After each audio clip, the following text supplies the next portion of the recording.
বালির যুবকের আজব কারসাজি, রাজ্যপাল পরিচয় মন্ত্রীদের ফোনের অভিযোগ।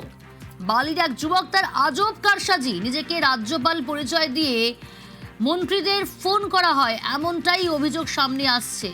দেবাশিস রয়েছে আমার সঙ্গে। দেবাশিস, এ তো আজব কাণ্ড বালির সেই যুবকের।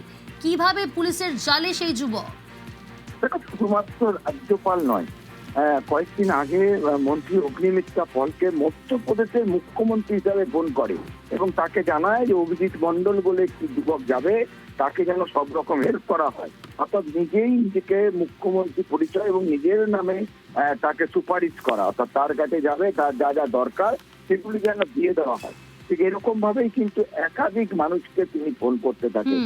গতকাল দুধ কুমার মন্ডল, রাজ্যের কৃষিমন্ত্রী, তাকে ফোন করে বলা হয় যে নাকি RN রবি অর্থাৎ পশ্চিমবঙ্গের রাজ্যপাল বলছে অভিজিৎ মন্ডল বলে এক যুবক যাবে, তাকে সব রকম সাহায্য করে দিতে হবে, এরকমটাই কিন্তু দাবি জানায় দুধ কুমার মন্ডলবাবু। তার কিন্তু সন্দেহ হয়, তখন সে পুলিশকে এই নাম্বারটি জানায়। পুলিশ ট্র্যাক করে দেখে যে বালি থেকে এই ফোন করা হয়েছে।